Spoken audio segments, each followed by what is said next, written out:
महाकुंभ, धर्म का महासंगम, आस्था का एक ऐसा संयोग जो 144 सालों के बाद संभव हुआ। सनातन धर्म की एक ऐसी यात्रा जो प्राचीन समय से चलती आ रही है।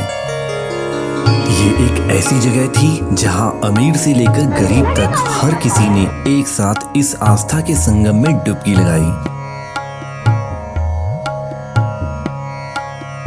दोस्तों, 45 दिनों तक चला महाकुंभ का सफर अब खत्म हो चुका है। अब संगम के किनारे खाली हो चुके हैं। कुछ दिनों पहले जहां साधु संतों की आवाजें पूरी दुनिया में सनातन के संदेश को पहुंचा रही थी,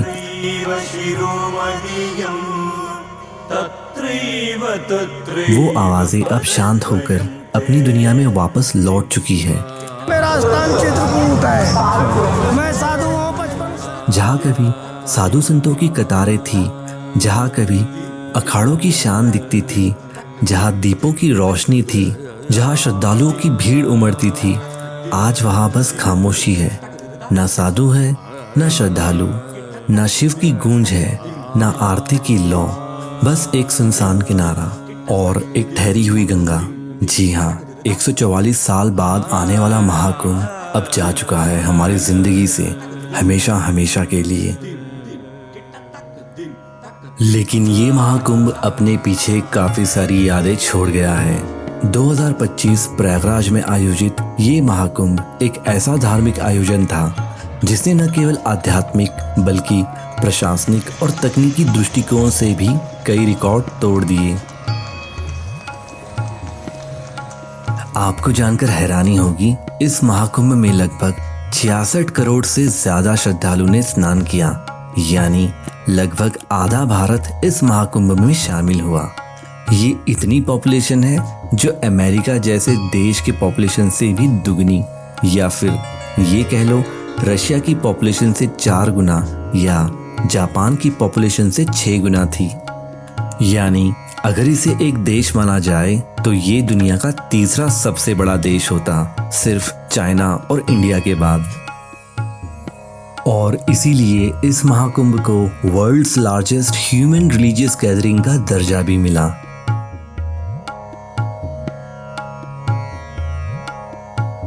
और साथ ही साथ यहाँ कई गिनीज वर्ल्ड रिकॉर्ड भी बने, जैसे गंगा सफाई अभियान, जहां 329 स्थानों पर एक साथ सबसे बड़े स्वच्छता अभियान का आयोजन किया गया। दूसरा, 19,000 से अधिक सफाई कर्मचारियों ने एक साथ झाड़ू लगाकर नया रिकॉर्ड स्थापित किया। और तीसरा, 8 घंटे में 10,102 लोगों ने हैंड प्रिंट पेंटिंग बनाकर वर्ल्ड रिकॉर्ड बनाया।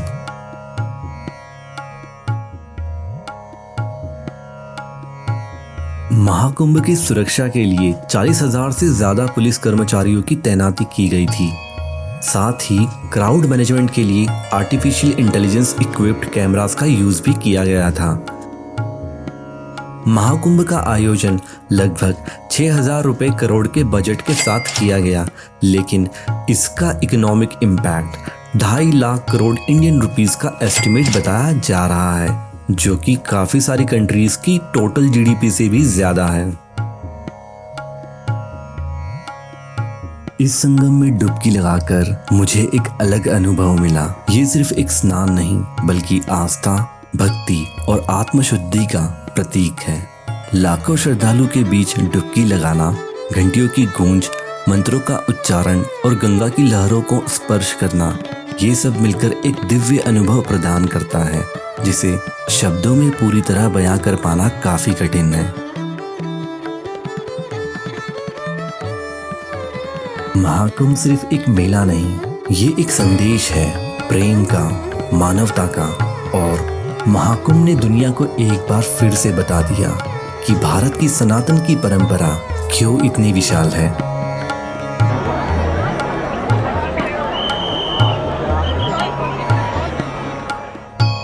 ये आस्था का एक ऐसा समुंदर है जहां हर कोई शामिल हुआ। ये सिर्फ 3 नदियों का मिलन नहीं, ये सदियों से बहती आ रही आध्यात्मिक ऊर्जा का एक ऐसा संगम है जहां पापों से मुक्ति और मन की शांति प्राप्त करने के लिए करोड़ों की संख्या में श्रद्धालु इस महाकुंभ में आए। मैंने इस महाकुंभ में एक अलग ही ऊर्जा एक्सपीरियंस करी। ये भीड़ जो आप देख रहे हैं, ये कोई साधारण भीड़ नहीं बल्कि एक अलग ही ऊर्जा है। ये एनर्जी आपको कहीं देखने को नहीं मिलेगी। मैं प्रयागराज पहुंचते काफ़ी थक गया था, लेकिन इस भीड़ में चलकर मुझे ऐसा लगा मानो मैं अपने पैरों से नहीं चल रहा था, बल्कि यहाँ की ऊर्जा मुझे अपने आप संगम तक ले जा रही थी। मैं कब संगम पहुंचा मुझे पता ही नहीं चला।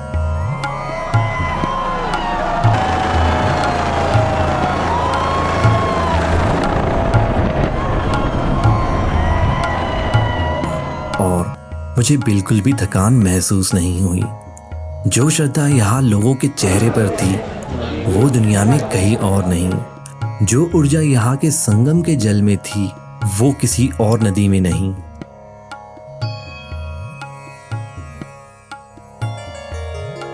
आखिर क्यों ये महाकुंभ इतना खास था? इसका कारण ये है कि 144 सालों बाद ये एक ऐसा रेयर एस्ट्रोनॉमिकल कोइंसिडेंस था जहां सन, मून और जुपिटर एक ऑस्पिशियस पोजीशन में थे, जो कि ये कोइंसिडेंस समुद्र मंथन के दौरान बने शुभ संयोग के समान माना जाता है।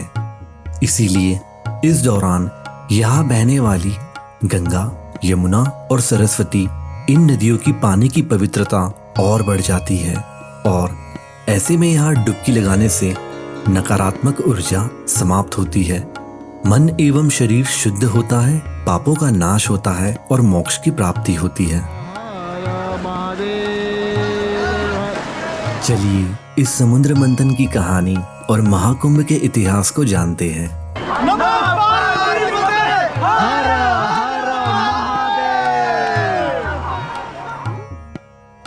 महाकुंभ का इतिहास वैदिक काल से जुड़ा हुआ है और इसका उल्लेख कई प्राचीन ग्रंथों में मिलता है। महाकुंभ की शुरुआत होती है अमृत मंथन की एक कथा से, जिसका उल्लेख हिंदू धर्म के सबसे पुराने ग्रंथों श्रीमद् भागवत पुराण, विष्णु पुराण और महाभारत में मिलता है। अमृत मंथन की कथा के अकॉर्डिंग जब देवताओं और असुरों के बीच लगातार लड़ाई हो रही थी, तब देवता असुरों के सामने कमजोर पड़ने लगे थे। तब भगवान विष्णु ने सभी देवताओं को सुझाव दिया कि उन्हें समुद्र मंथन करना चाहिए, जिससे अमृत प्राप्त होगा और उसे पीकर वे अमर हो जाएंगे। भगवान विष्णु की बात सुनकर देवताओं ने असुरों के साथ मिलकर समुद्र मंथन करना शुरू किया।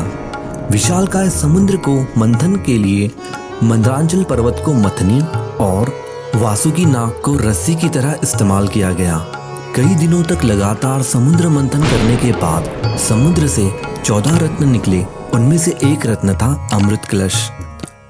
अमृत कलश के बाहर आते ही देवताओं और असुरों के बीच में इसे पाने के लिए जंग शुरू हो गई। देवताओं की तरह असुर भी इस अमृत कलश को पीकर अमर होना चाहते थे। देवताओं और असुरों के बीच तब भगवान विष्णु मोहिनी अवतार को धारण करके आ गए।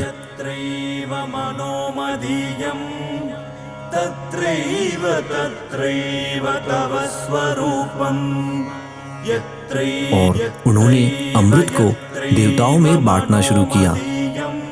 लेकिन इस दौरान भी देवताओं और असुरों के बीच में अमृत की बूंदों को लेकर जबरदस्त खींचातानी हुई। इस खींचातानी में अमृत की चंद बूंदें जमीन पर आ गिरी। धरती पर जिन जगहों पर अमृत की ये बूंदें गिरी उनका नाम है प्रयागराज, हरिद्वार, उज्जैन और नासिक। तब से लेकर अब तक इन्हीं 4 जगहों पर महाकुंभ हो रहा है। प्रयागराज में जिन जगहों पर महाकुंभ मनाया जाता है वहाँ गंगा, यमुना और सरस्वती का संगम होता है। क्योंकि यहाँ इन 3 पवित्र नदियों का संगम होता है, इसीलिए इसे त्रिवेणी संगम भी कहते हैं। और इसी त्रिवेणी संगम में करोड़ों श्रद्धालु यहाँ डुबकी लगाते हैं। संगम में डुबकी लगाने के बाद संगम के पास ही एक बहुत ही प्राचीन मंदिर है जिसका नाम है नागवासुकी मंदिर, जिसका उल्लेख कई पौराणिक ग्रंथों में मिलता है। इस मंदिर का सीधा कनेक्शन महाकुंभ की कहानी से है। जैसे कि मैंने बताया था, सनातन धर्म के अनुसार समुद्र मंथन के दौरान देवताओं और असुरों ने नागराज वासुकी को ही रस्सी के रूप में इस्तेमाल किया था। इस मंदिर के गर्भगृह में आपको नागराज वासुकी की मूर्ति देखने को मिलती है। ये मंदिर गंगा नदी के किनारे स्थित है और काफी प्राचीन है। कुंभ के दौरान जो लोग संगम में डुबकी लगाने जाते हैं वो एक बार इस मंदिर के अंदर नागराज वासुकी के दर्शन करने जरूर आते हैं।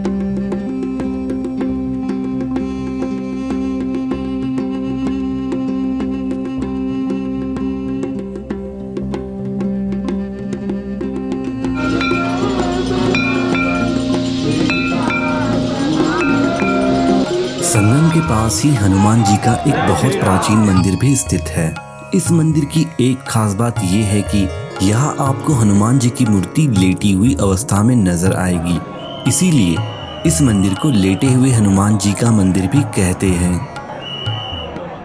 हनुमान जी की मूर्ति को लेकर ऐसी मान्यता है कि जब गंगा के पानी के काफी ज्यादा बढ़ने की वजह से यहाँ बाढ़ आती है तब ये मूर्ति अपने आप पानी में डूब जाती है।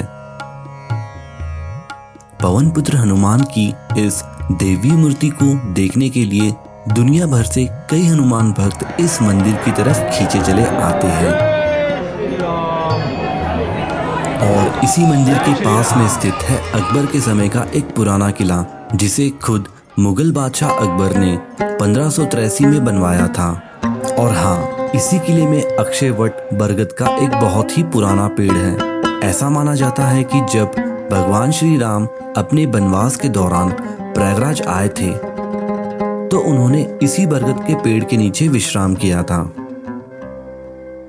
इसी पेड़ के नीचे भगवान राम की ऋषियों और साधुओं से भेंट भी हुई थी। ऐसा माना जाता है कि इस पेड़ को भगवान राम का आशीर्वाद है। जब कलयुग के बाद प्रलय आएगा तो सब कुछ खत्म हो जाएगा, लेकिन ऐसा कहा जाता है कि ये पेड़ तब भी अपनी जगह ऐसे ही खड़ा रहेगा। इस पेड़ को अमरता का वरदान प्राप्त है।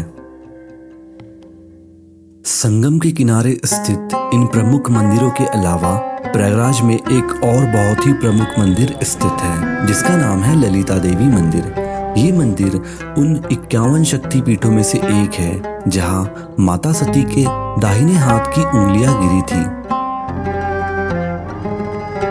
ये मंदिर श्रद्धालुओं के लिए अत्यंत पवित्र स्थल है। ऐसा माना जाता है कि यहाँ माता की उपासना करने से सभी मनोकामनाएं पूर्ण होती है। विशेष रूप से महाकुंभ और माघ मेले के दौरान लाखों भक्त यहाँ दर्शन और पूजा के लिए आते हैं। इस महाकुंभ के लिए प्रयागराज की रेत पर मानो जैसे एक नया संसार बसाया गया था, लेकिन जैसे ही मेला समाप्त हुआ धीरे धीरे ये संसार सिमटने लगा। तंबू उखड़ने लगे जैसे कोई बिछड़ने की तैयारी कर रहा हो।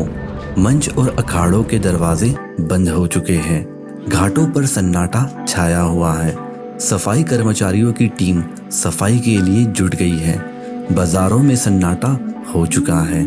साधु संत अपने आश्रमों की ओर लौट चुके हैं। महाकुंभ सिर्फ एक मेला नहीं, एक अनंत यात्रा है जो 12 वर्षों के बाद फिर से लौटेगी।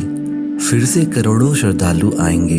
फिर से वही दिव्यता होगी, वही आस्था, वही भक्ति का महासंगम। लेकिन जो लोग इस बार इसे जी चुके हैं उनके लिए महाकुंभ कभी खत्म नहीं होता। इसकी यादें हमेशा दिल में बसी रहेगी। इसकी गूंज हमेशा कानों में सुनाई देगी। इसकी आस्था हमेशा आत्मा में महसूस होगी। महाकुंभ एक बार समाप्त हो सकता है, लेकिन इसकी छाप सदा अमर रहती है। तो आपको अगली बार जब कोई पूछे कि महाकुंभ क्या सच में खत्म हो गया, तो जवाब होगा महाकुंभ खत्म नहीं होता, वो बस आत्मा में समा जाता है। महाकुंभ को लेकर बनाई हमारी ये वीडियो आपको कैसी लगी, हमें अपने कमेंट करके जरूर बताएं। हमें ये भी कमेंट कीजिए कि क्या आप भी 2025 के महाकुंभ में शामिल हुए थे। भारत की ऐसी ही धार्मिक और ऐतिहासिक जगहों के बारे में जानने के लिए हमारे चैनल को सब्सक्राइब करना ना भूलें और इस वीडियो को लाइक करना भी ना भूलें। अगले वीडियो में फिर मिलेंगे, तब तक घूमते रहिए, मुस्कुराते रहिए और जिंदगी का आनंद लेते रहिए।